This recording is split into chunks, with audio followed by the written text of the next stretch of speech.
Imagine the biggest fear you had to overcome when you decided to bet on yourself and take that first step into entrepreneurship. True, being an entrepreneur can be exhausting, lonely, frustrating, and terrifying, but it's worth every drop of blood, sweat, and tears when you are pursuing your passion and turning your dream into reality. Welcome to PhD with Woman on It, Hack the Future. My name is Beata Young, and today's PhD Positivity Hack delivered will be by Jess Schultz.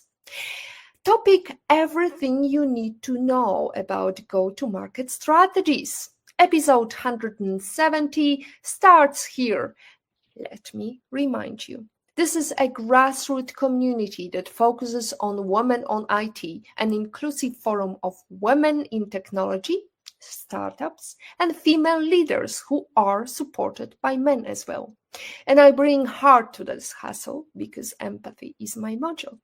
And empathy is critical when you are building your go-to-market strategy. Now let's go back to our topic. Join us for an inspiring Positivity Hack delivered episode with Jess Schultz, a dynamic entrepreneur, go-to-market strategist, and mentor to startups. Jess has built a thriving business by mastering sales and marketing strategies while making bold career pivots and betting on herself to create a unique path to success. In this episode, you will explore how to craft effective go-to-market strategies and overcome the fear of starting a business and the art of career reinvention and storytelling to spark interest. If you've ever dreamed of starting your own business or making a career leap but felt stuck, this conversation will leave you fired up and ready to take action. Jess, let's start with a simple question. Where are you joining this recording from? Miami, Florida. Beautiful location, not far away from where I am at the moment, Turks and Caicos. It's about less than 2 hours flight, and I believe it's a lovely weather with you, isn't it? Yeah, it's beautiful here right now. Let's take this leap of faith and leave us with positivity hacks. So just tell us how you pivoted, how you reinvented yourself when you had to make that first leap. I've done it a few times now, but the first one was I started my career in capital markets. So I worked in banking with institutional investors, and I did that for almost a decade. And my heart wasn't in it anymore. It was a very misogynist culture, and I just really wanted something different. Um, so I think sometimes pivots are best managed with like a sidestep. So the way that I did that personally was I went from working at a bank to working for a technology company that sold software to banks. And so that was a nice, kind of sidestep for me where I was still working with the same audience. My experience was all still relevant, but it was giving me exposure to selling software and to working at a tech company, which was quite different than working at a bank. So I did that for a bit just to kind of get that tech sales experience under my belt. And then intentionally, I pivoted out of banking and like trading world altogether after that. So my next move was to another software company where I sold HR services and software to small businesses. And I was selling primarily like as a channel sales strategy through venture capital and private equity. So built an entirely new network from scratch. That wasn't a network that I had exposure to before, and really, really enjoyed it. And I got recruited actually by a venture capital fund to join them as a result of that job. So pivoted once again back to investor, but this time private markets, like very different. I did that for about a year and really enjoyed it, but I just decided that as much as I enjoyed it, I missed being an operator. I missed being more like in the weeds of building a business. But that experience at the VC really gave me an opportunity to learn that there was a real need in the market with startups, that there wasn't really I think like a good solution to help them with their go-to-market sales and marketing. And so I built that. So basically, I started my company 3 years ago now called Amplify, and that was my final pivot for now.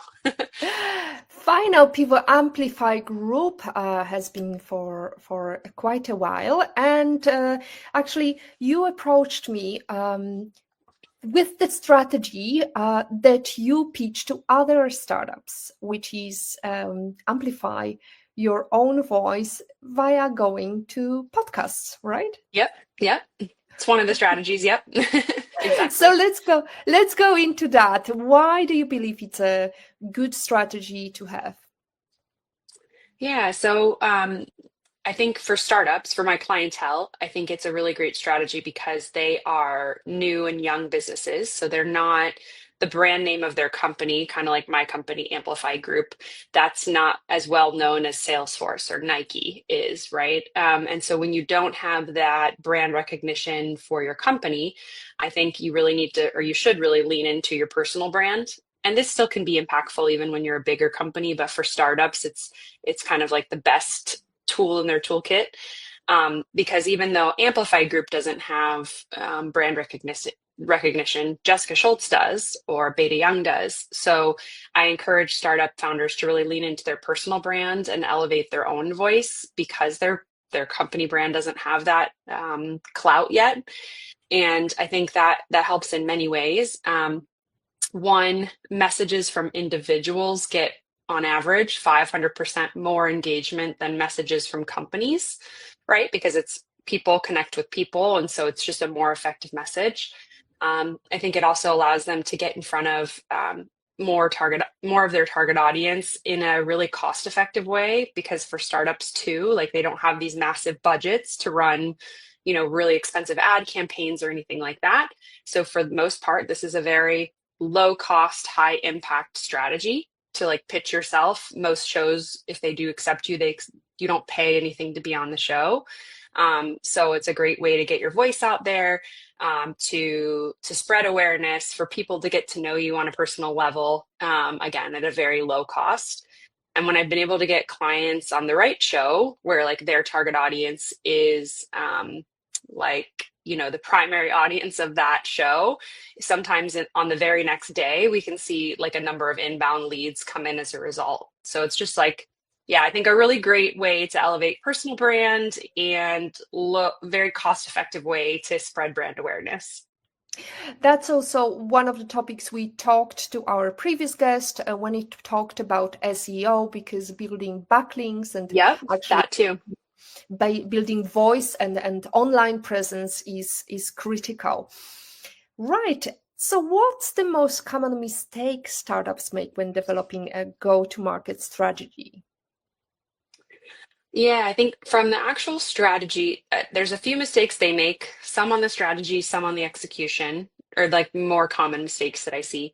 On the strategy side, I think it's not spending the time to get the fundamentals right. So in my mind, there's really three fundamental elements that should be should have intentional effort and time invested in. And if you get those fundamentals right, the rest of it is 10 times easier. Like we're going downhill, so to speak.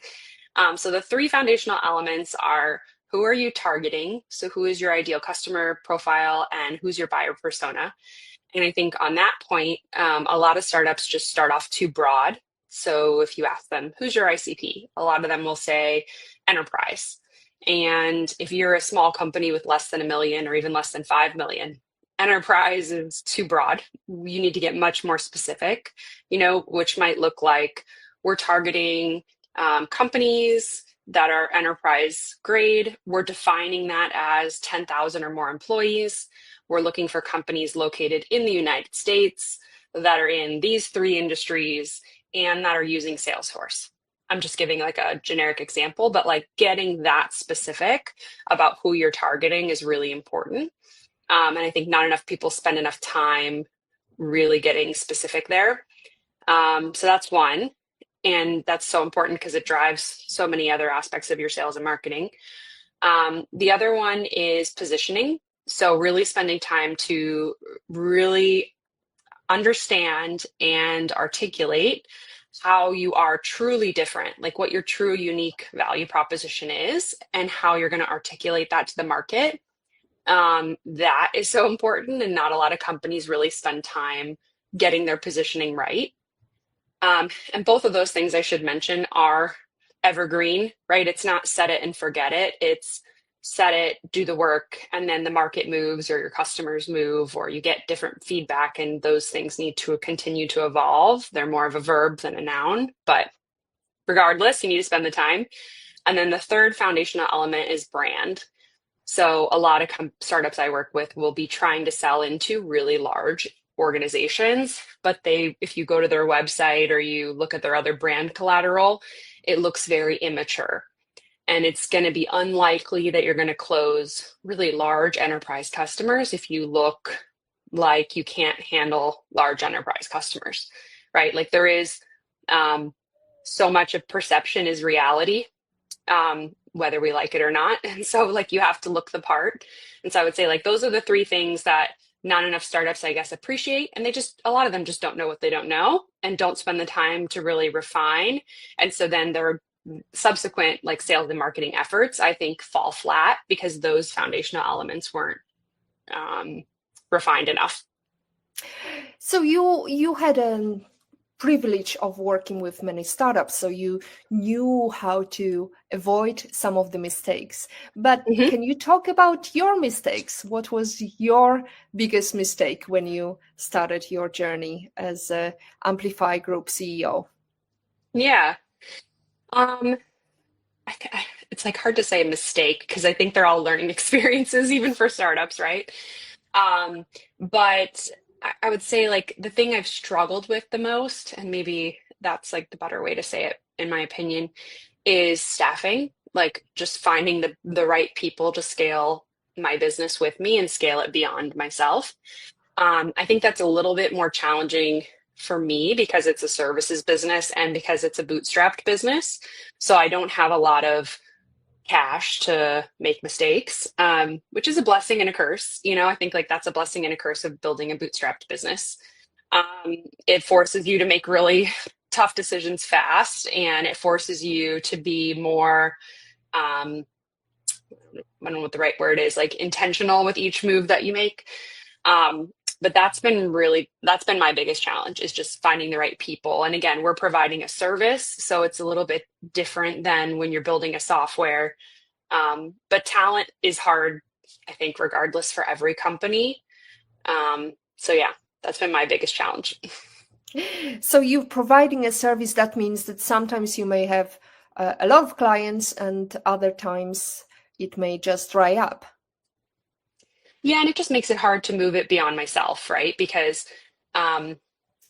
people, as I say, people are less predictable than software, right? Like if we buy HubSpot or something, we know more or less exactly what we're getting. When I hire someone to write copy or to work with a client, I interview them, I do reference checks, of course, but then at the end of the day, I still don't really know until they start what the real work product is going to look like. And I can't guarantee that they're going to show up and provide the same value in the same way that I do. Right. So it's just harder, I think, with people to scale it beyond yourself. But there's pros and cons and challenges of every business model. That's just mine, and I think services in general. Well, let's face it, as Gary Vee is saying, don't expect anybody to work harder than you Nope, as an right. entrepreneur. Nobody's going to care like you do. Oh, absolutely. And but then on the other hand, some entrepreneurs talk about having employ people smarter than yourself.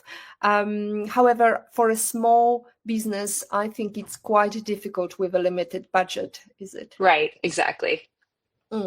So you talked about learning mistakes. I love that phrase. So learning mistakes. What was it? Some people that just put you down? I mean, like you expected the best of them. They were so well prepared for that interview, and then it transpired that they did nothing in the office. Um, I don't want to say that because I don't feel like that's fair, but I think that there's a couple things, right? One is I'm a startup serving startups as my clientele. And so that's inherently chaotic. It just is, right? Like, we're still building the ship while we're flying it at my own company, and then my clients are building the ship while they're flying it. And things change rapidly, as I'm sure you well know, because you talk to a lot of startups and entrepreneurs. Um, so I think just like the rate of change is challenging. Again, especially when it's like change on change. I think the other thing that makes it challenging is, again, startups are just more volatile. It's not big enterprises with budgets that are more stable. It's like the budgets can come and go. If they lose one big client, that could be 30% of their revenue. So there's just a lot of unknowns and unpredictable, volatile change in the type of customer that I serve. Um, and then I would say like the thing that I think I underestimated is the challenge of switching costs, or like the challenge of switching, meaning we're always serving more than one client. So every person that works on my team will have to work on more than one client. And that means that you might be in the morning working on a fintech that sells to capital markets, and in the evening working on a healthcare company that sells to cardiologists. And that's a pretty big mental shift, right? For someone to like change gears and provide the same level of service. And I think that's something I've been doing my whole career, is like a lot of gear changing. And so I don't find it, maybe I shouldn't say I don't find it challenging, but I've become accustomed to it. But I think I underestimated how challenging that would be for other people. So I think if I go back in time, or if I try to hire people again at scale, I think I would look for folks that had agency experience in particular, meaning they were already used to working on multiple clients at the same time. Um, and then I think a lot of people joined my company thinking this was a really exciting opportunity. And it is. It's really fun working with these startups. But it's a lot of work. And I think they underestimated sometimes like how much work was involved. And like when you're a team of 3 or 5 people, like each of you make up 30, 10 to 30 or whatever, 20 to 30% of the overall company, right? So each person's contribution is pretty impactful. Whereas like when you're 100-person company, right, your individual impact is a little bit less from a percentage standpoint. So I think just some of them maybe underestimated what was going to be expected, and that's just That's learning, growing. Yeah. yeah. That's part of the growing of the scaling your business, Yep. and you should know it best because you we helped scale some of the startups in your career. Now let's talk about your newsletter. So you provide a newsletter to your startups. Is it a solely idea of getting your word across or getting your SEO positioned, or is there something behind it? Yeah. So I'm a big believer. I call it, just because I don't really like the term like growth hacks, because I feel like that's maybe sends the wrong message, like that growth is easy and there's an easy button, and that doesn't exist at all. There's no easy button. So the word I like instead of growth hacks is go to market multivitamins. So there are some things I think you can do, and podcast is one, like we were talking about earlier, where you have multiple benefits from that one marketing action. So my newsletter is one of those for me. It's a go-to-market multivitamin. In that I think it serves a few purposes. One, it helps with awareness, because it does have SEO benefits, and I promote it on LinkedIn, and so I obtain new subscribers and like continue to grow my audience through the newsletter, and so that helps with like top of funnel. But then it also, because I'm providing services, and like I mentioned, I think people are less predictable than software. Um, I think for someone to hire me for 8 to 10 grand a month, they want to, if they don't know me already, they want to get to know me before you make that kind of investment. At least again, for my startup clients, that's a lot of money every month. So the newsletter is a way for them to get to know me, how I think, to get value from me. I give away a lot of things for free, so to speak, like a lot of templates and advice and playbooks. And I do that intentionally so that they can see like, oh, wow, like I really like how she approaches growth, or I like how she thinks. So it's a way of me nurturing like middle and bottom of funnel opportunities as well. And then I consistently say to folks like one of the reasons why you do marketing is to basically not let people forget you exist. And so the fact that I send it out every week is a way of me always kind of being top of mind, or being at least like in their peripheral view, and not leaving that peripheral view, which is really helpful for like and that's even true for like my referral partners. So like people that wouldn't become my client directly, but they see my newsletter every week. It's a way of me staying top of mind for them. So those are all the reasons why I think it's a good thing to do. Great. And you talk about taking action rather than waiting for opportunity. Can you share a moment where you had to create an opportunity from nothing? Oh, that's such an interesting question. Create an opportunity from nothing. I mean, I guess most of my client engagements, honestly, like a lot of them, again, they're early stage companies. There's not much there. I'm kind of building everything from scratch. Um, kind of take the same approach with every client, which maybe would be helpful to share, which is there's like, if we zoom out at like a 50,000 foot view, there's really like three ways that you can get leads, right? Or pipeline, which is cold outbound, like you go to them, you're referred in, or channel sales is sometimes what it's referred to. So like another third party refers you to the lead. And then the last way, again, 50,000 foot view, is inbound. And that when people come to you, that's as a result of your marketing efforts. So that could be like paid ads, SEO, however it is, like they've come to your website and they've self-subscribed or nominated themselves. So like there's those three ways, right, at the 50,000 foot view. The easiest way to get leads, meaning just like budget, time to do it, is doing cold outbound. But it's also the least effective, because when we're doing cold outbound, we don't know, the person doesn't know us. We don't know if we're reaching out at the right time. Cold outbound is really noisy, so we all get too much of it already. And so it tends to be like hard to stand out in that noisy environment. And yeah, it's just not, it's like the least effective type of way, like meaning if we were to get leads from it, they're our lowest probability to close in general. Doesn't mean you shouldn't do it, but it's just, that's the statistics. And then referrals, or channel sales are like medium time and effort and budget, and medium, like much better than cold outbound, probability that they'll close, right? Because if you introduce me to a founder, presumably they trust you, and so you're a trusted advisor, and I kind of inherit that trust from that introduction. So it increases my odds of winning the business. And then the best type of lead, again, statistically, is an inbound lead. You see me on LinkedIn, you start following me, you really like what I have to say, and you're like, I think I want to hire her. And you go to my website and you fill out a lead form. Like that's super high intent, self-selection, raising your hand, giving me your email.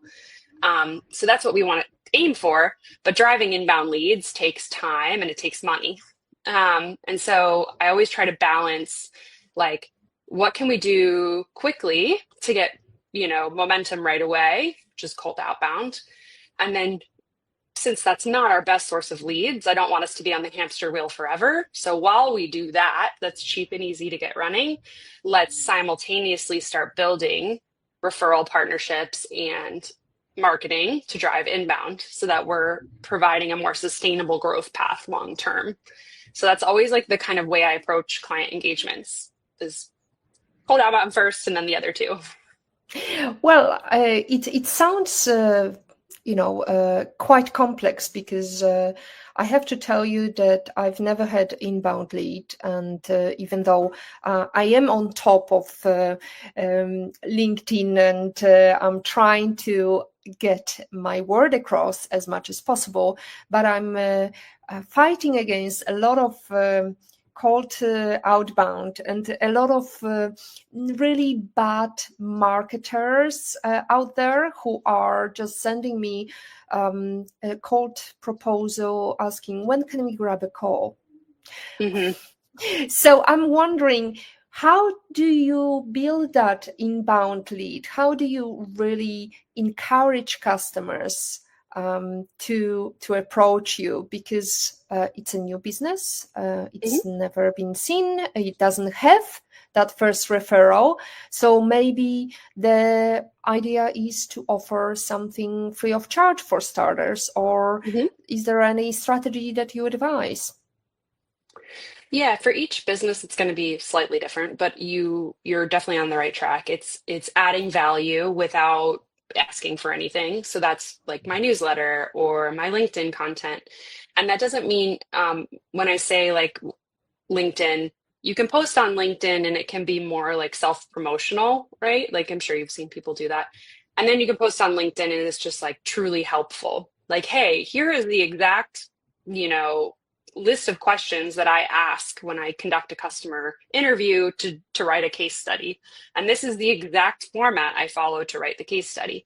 Like that's, you know, pure value, right? For someone on the receiving end is like, here's exactly what she does. She didn't ask me for any money. She's just sharing information that's helped her do XYZ task. So I think when you share that type of content, um, and and that could be again social media, that could be a newsletter, that definitely helps attract people to you for sure. Because they're thinking, wow, if this is what she gives away for free, I wonder what it is like working with her. That's kind of like the mentality that most people follow.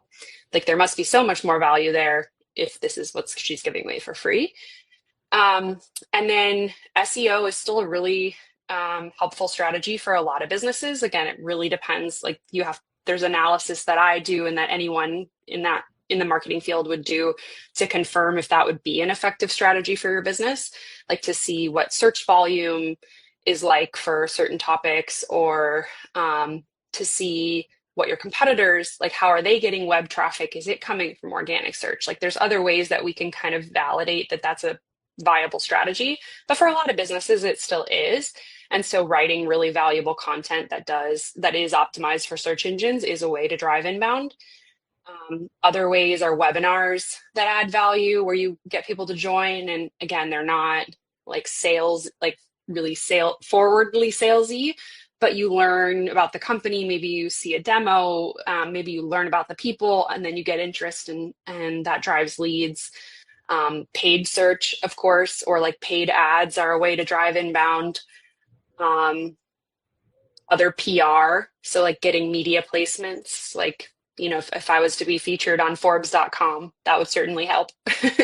You know, so like there's a lot of different tactics that you can explore, and which ones make sense are going to vary for each business.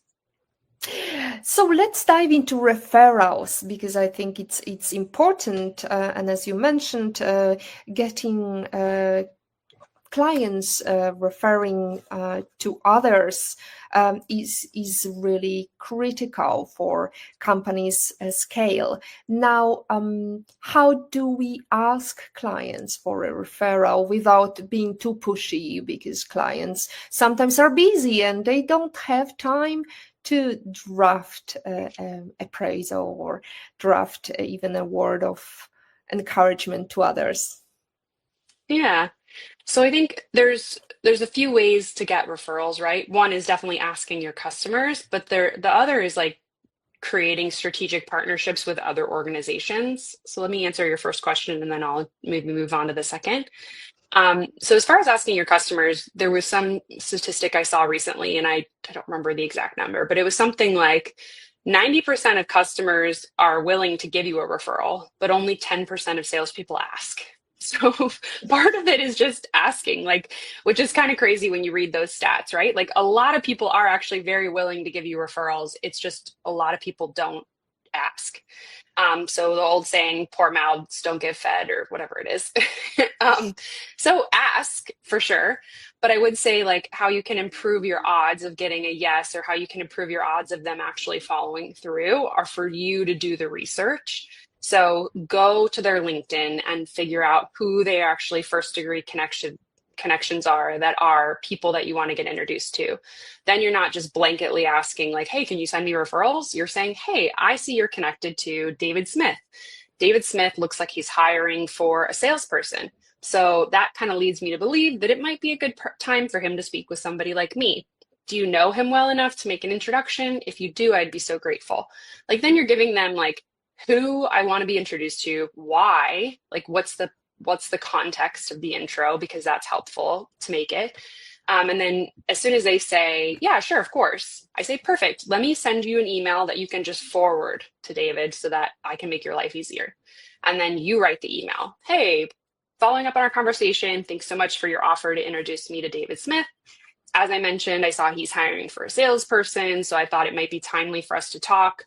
Would really appreciate it if he's interested in blah, blah, blah. Right. And then that person, literally, it's so easy, right? They just forward the email and say, hey, Jessica asked me to introduce us. We work with her. We love working with her. Let me know if you're open to a chat. Right. So there's ways to do it that make it easy for the recipient that's doing you a favor. So definitely follow that. And then again, I would say like your customers are not the only people that can refer you into prospective customers. There's other organizations that you can align yourself with where there's mutually beneficial, but not competitive, like synergies, right? So like an agency that I work with a lot is called Odie, and they're a brand agency. And I don't do brand personally. Like I don't know, me or my company don't create a brand from scratch. I don't have brand designers. That's not my specialty. But I do need a client to have a strong brand to have an effective go-to-market. So, and Odie and I both focus on the same target customer. Like we focus on the same early stage founder. So the two of us teaming up and working together on content, marketing, referrals is really effective because we both are talking to the same people. We don't compete with one another at all. And we can both promote one another to each other's client base and help each other grow. So I would also encourage everybody to look for opportunities like that. Like, what are other organizations that you can partner up with that sell to the same target audience and offer a complementary product or service? So how does it work exactly? Apart from that you get together, but how do you benefit from each other apart from getting the same client? How do you make sure that they don't just grab the client and never go back to you? I mean, there's just got to be trust to some degree, right? But again, like in that case, Odie doesn't do what I do. So even if they win a client and I don't, it's not because um, they took it. Like they just provide a completely different service that I would never provide, and they don't provide the service I provide. So like there's just, we might not win every at bat together, but there's no stealing, I guess. But even when I've worked with other like partners where there might be, I guess, an opportunity like that, like you do have to, there has to be a level of trust. And that's why it's important to get into partnerships with people that you do trust. And sometimes you live and learn. Like sometimes you set up partnerships that they aren't mutually beneficial and you realize that. And then, you kind of scratch that and move on. So I mean, that's just business, right? I'm sure we've all, it's just like making a hire that doesn't work out or bringing on a client that doesn't work out. Like that's just, I guess, like I think the standard risk of doing business. But how we both benefit is like, it's, again, like I mentioned, it's such a stronger lead when I introduce someone to Odie, because the people I'm introducing already trust me and they trust my recommendation. So they are more likely to take a first meeting with Odie, more likely to buy Odie because they trust me. And so that trust kind of transfers with the introduction. So leads from me, in theory, are going to close at like a much higher conversion rate than if Odie does cold outbound, because those leads don't have any trust like I give them. So it's just much higher quality pipeline to get it from a partner. Mm. building partnership helps, and creating strategic partnership is part of your advice. Now, Mhm. one of the things you talk about is also storytelling, and I've seen some really blunt and boring pitches. So what can you tell us about how to create that story that sells?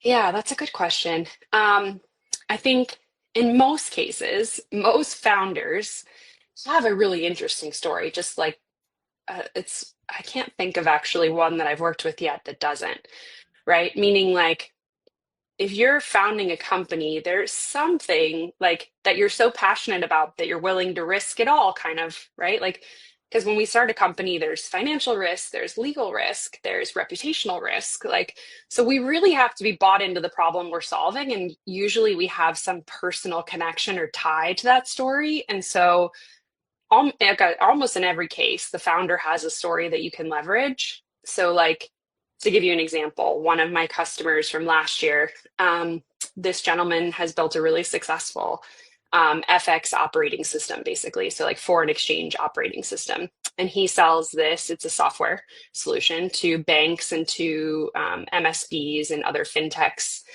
And he himself was working at an FX brokerage firm running operations. And he himself went to the market to find a software solution. And he found that the only solutions in the market were really built for large banks with really big budgets. And he knew that there was other customers like him out there that needed a solution that didn't have a big bank budget, and he couldn't find one really that was great. And so he's like, wow, there's an opportunity here. Like, and I've experienced and lived this pain firsthand. So I know exactly what these other companies are going for, and I can see that there's no viable solution in the market. So I'm going to build it. Like, so that is a really cool story right there, right? Like, he's lived and breathed this problem and went to market and couldn't find something. And so he built it. So I think almost every founder you talk to has something like that. And so it's just about like pulling it out of them and then telling it in a compelling way that connects with your target audience. In a compelling way, but how about pitching? Because there are many startups that fail at the pitching stage when you've got limited time to tell your story and tell what's your startup about. Yeah, that's a good point. So, like a lot of times you only have like a 30-minute discovery call or something initially, like a first sales call. So if it's a more complex sale where you may not be able to get through your whole story in that 30 minutes, what I've coached some other founders to do is record a short video, right? And that could be like literally 30 to 60 seconds, but like, hey, I'm Jessica. I was a former capital markets turned salesperson turned VC. This is why I built my business. This is the problem I look to solve. I know we're connecting tomorrow and we only have 30 minutes. So I wanted to send you a short note and kind of tell you my story. And I've also attached a PDF or whatever overview of kind of how I approach client engagements. Wanted you to have this in advance so we can make the most of our time together tomorrow. Looking forward to it. So, like a short video or some like assets that you can share with a prospective customer before the sales call can be really helpful because it gives them all that context, and like they can kind of read through and come in prepared, and you can kind of jump right into the meat of the conversation and skip some of the fluff. But you don't lose the value of telling the story and getting the information out there. So that's sometimes like a tactic I've encouraged people to do. So I don't know if that helps answer your question. Well, it helps. I was more thinking about, you talk about a unique value proposition, and Mm, that would I think would be a great strategy to include in your pitch. And 100%. really, yeah, good. Well, let's talk about startups. You've been mentoring startups. So, what is the most common question you get from startups? I think it's like just most of them feel, especially because a lot of my customers are venture backed, so there's a lot of pressure to scale and do it quickly. And again, not a big budget to do that either. So I think a lot of them are just like, I know I need to make more money. I know I need more pipeline. I know I need to do it fast. I know I need to do it efficiently. what the heck does that look like? Like where should I start? Because there are 20 different things they could do. Like how do they figure out what are the five things that are going to add the most impact and not break the bank? And so I think like just getting down to like getting them comfortable with these are the five things we're going to do and this is why, like based on this data or this research or um, this thing that I know about your target audience, like this is why we're going to take this path, and this is how we're going to do it. I think that's what most founders are looking for. Like they know their product, they know their target customer. They just don't know when there's 20 options. And again, a very limited budget and a small team, which five are really going to move the needle. And like, then it's a matter of like, how are we going to do it? And how often do you meet these startups? So for me personally, I start all my client engagements off with a go-to-market audit, which is like a 30-day process of me really getting to know their business, their current state, their goals, me doing my own independent market research. Because I often say, like, I hope a doctor wouldn't give you a prescription without an exam. Like, I also don't want to walk in and tell you what to do before I really give you an exam. So, like, that first 30 days is my exam. And that's also like a nice get to know you period, like where the startup doesn't have to commit to like some long-term contract with me or spend there's an expense, but it's not like a massive expense. So it's a way to kind of try before you buy, so to speak. And at the end of that audit, I present based on everything I learned. Here's what I would recommend we do in the next 30, 60, 90 days. Here's why.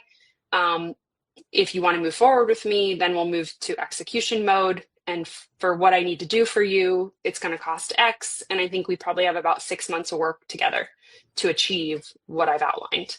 So that kind of helps me scope in terms of like how much capacity I need to commit and how long the project might take. And then we move into execution mode. So once we're in execution mode, I would say like I'm very embedded in most of my clients. Like we're on Slack or Teams. We have weekly or more than once a week calls. So we're like communicating synchronously on those standing calls and then asynchronously through Slack and email and such.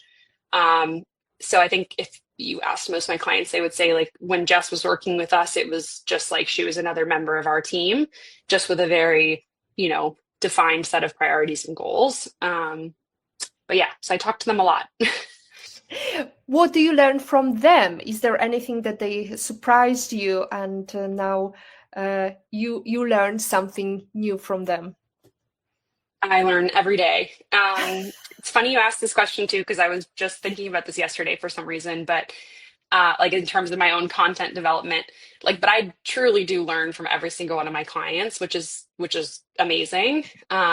So like, I'll give you an example. Like one founder I worked with, the way that he ran meetings was just so effective and awesome. Like he had this very like specific cadence that he would follow where like the first 5 minutes of every meeting, he called it the segue.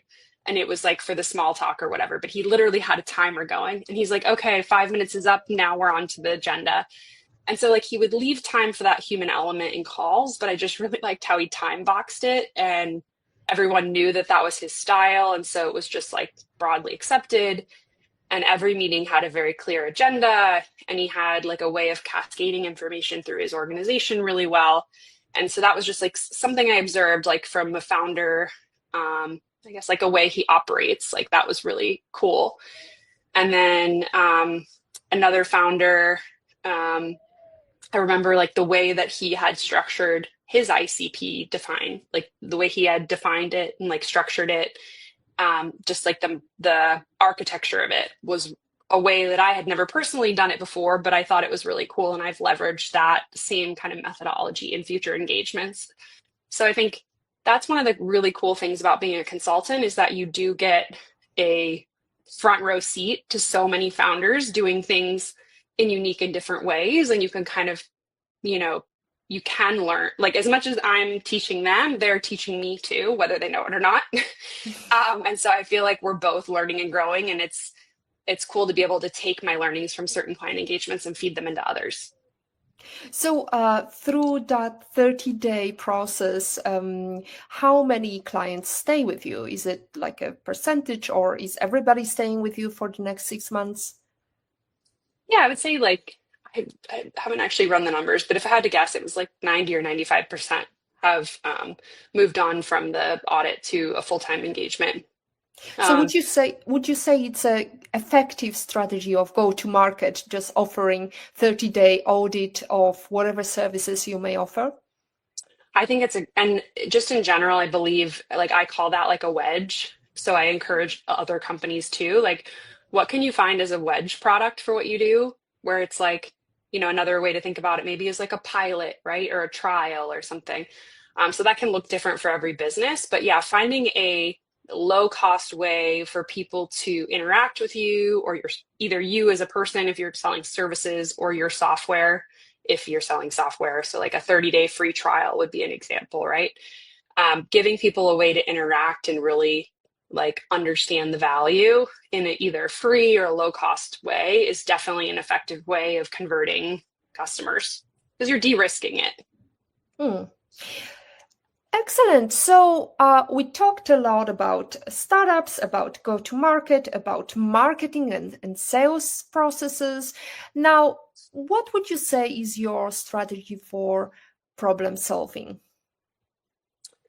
Um, I'm very much assess, like gather all the facts, like what's going on now, and then build a plan and then execute. So it's always like assess, plan, execute, I guess is the way I approach any problem solving. Yeah, So, assess, plan, execute, and if your go to market strategy is not working, would that be also a good problem solving for your go to market strategy? totally. And I mean, it's more complicated maybe than we can cover in the time we have left. But yes, like in general, that's a good way to go about it. There's just like you have to know what to assess to fix that. And how often would you assess? For go to market, I think it's really happening every day. Like I do think it's an evergreen activity, but I would say you want to formally sit down and do it as an early stage company, probably quarterly. And it's not like it's a massive, but just like a quarterly business review, like what did we win last quarter? What did we lose? Why did we win? Why did we lose? Like a win-loss analysis. Um, as well as like looking at some basic metrics like how's certain content performing, how are our deals moving through the funnel, like what do our conversion rates look like. So I think you want to do that quarterly and really feed that back into your strategy because again startups are fast moving and early stage companies, so I think it needs to be done more frequently. Whereas like the bigger you get, I think your strategy is more fixed for a longer period of time because you have more historical data to inform the strategy. So maybe like a larger company would only do that like semi-annually or annually or something like that. Just as a female founder, I'm sure you appreciate the fact that there are not that many female founders. Is there a difference between female founders versus male founders started startups? Um, yeah, I've had the pleasure of working with many female and male founders and I would say in general, like women are a little bit more empathetic and like take a little bit more, um, yeah, empathetic approach and they're very intuitive. But I wouldn't say that that's not a quality that I see in men either. I like how I've seen the world evolving lately, where we're talking about it more in terms of like feminine and masculine, because I think it's important to have feminine traits and masculine traits, whether you're a woman or a man.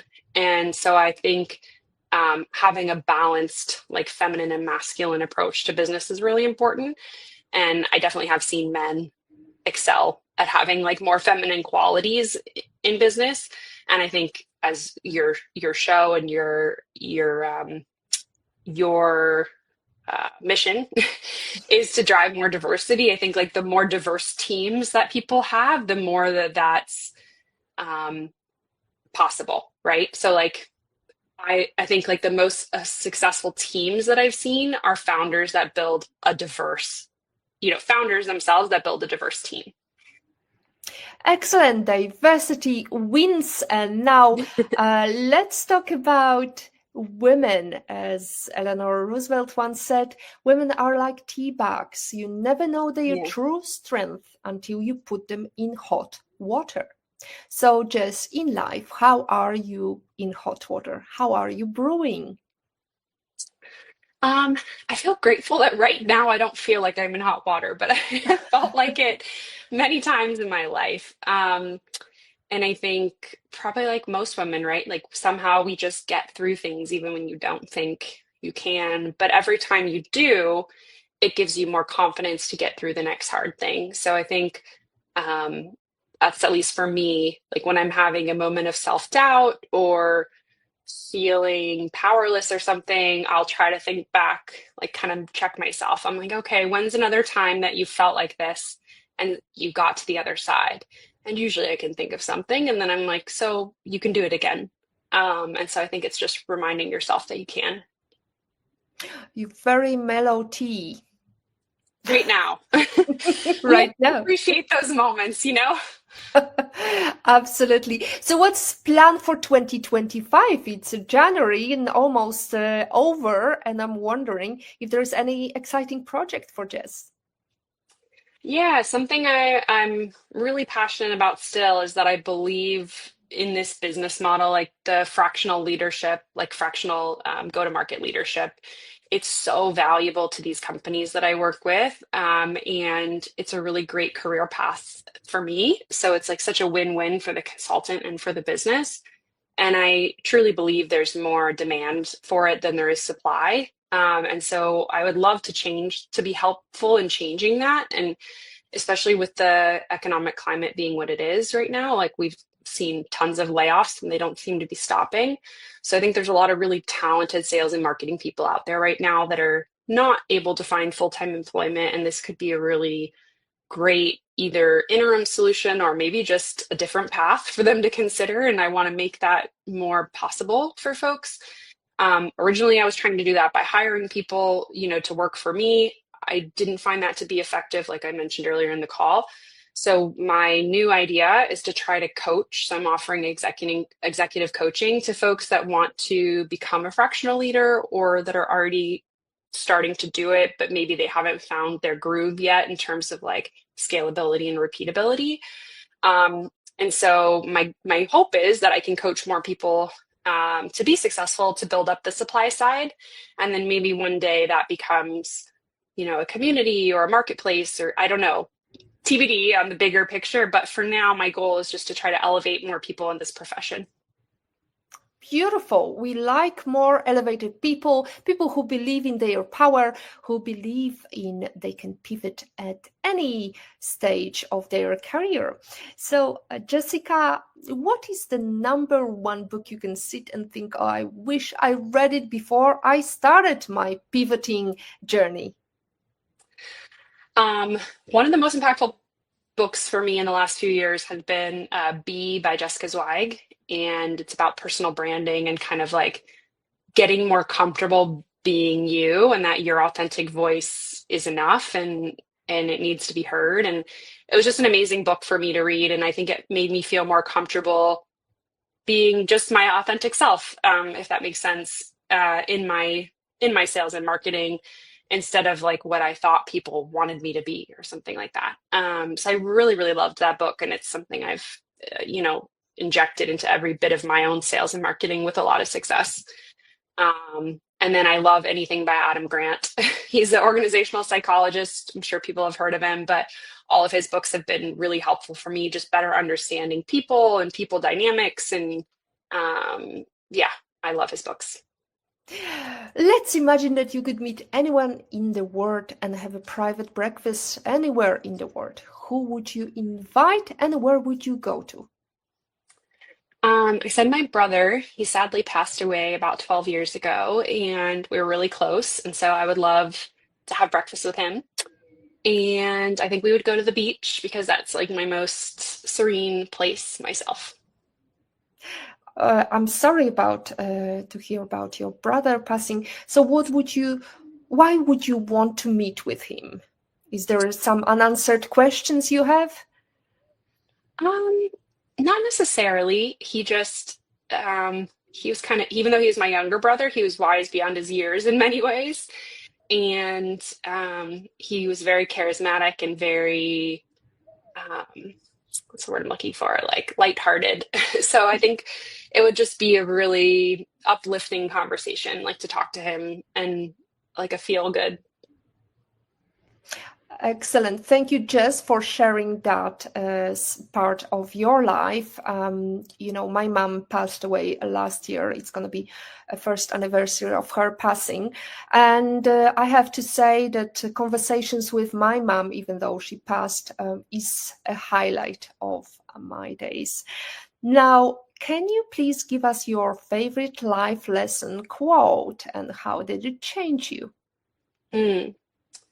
Yeah, so one of my favorite quotes that I learned from a podcast, and I wish I could remember which one, but it was you can empathize but unsubscribe. And I find myself to be an empath, and sometimes I go too far, I think, to like try to understand why people are the way they are, and maybe I'm too understanding. I mean, anyway, it's good to understand people and to understand why people are the way they are, but it doesn't mean that if it's negatively impacting you that you need to keep it in your life. So I just really liked that saying, and I've it's something I repeat to myself regularly where I'm like, this isn't working with this person or whatever, and that's okay. I can empathize with why they are how they are, but I don't need that in my life either. And so it's also okay to unsubscribe. Mm. If you're always trying to be normal, you will never know how amazing you can be, as Maya Angelou says. That's another quotation for today, dear friends and audience of our show. Just thank you so much for showing us kindness and empathy and talking about go-to-market strategy, and for this vision of having more people empowered at the table, at the fractional roles or at the leadership positions, because we definitely need more empathy in leadership positions. Thank you so much for sharing your insights and experiences with us today. Your work is not only transforming the digital landscape, but also paving the way for a more sustainable future. And that's it from episode 170 of PhD Livestream. Thanks to our lovely guest, Jess Schultz. To stay updated and ensure you never miss Positivity Hack Delivered, you can subscribe and hit that button. Next week, we're going to talk with Raya Kandalan, and the topic's going to be AI. No, we did not have an episode about AI for 2 months now, so it's time for another episode. As always, our positivity quote comes from Positive Thinking Only and goes, look for something positive each day, even if some days you have to look a little harder. Finally, if you don't like something, change it. If you can't change it, change your attitude. Or, as our guest today said, unsubscribe. Today is your day to hack the future, hack the positivity you want. Thank you.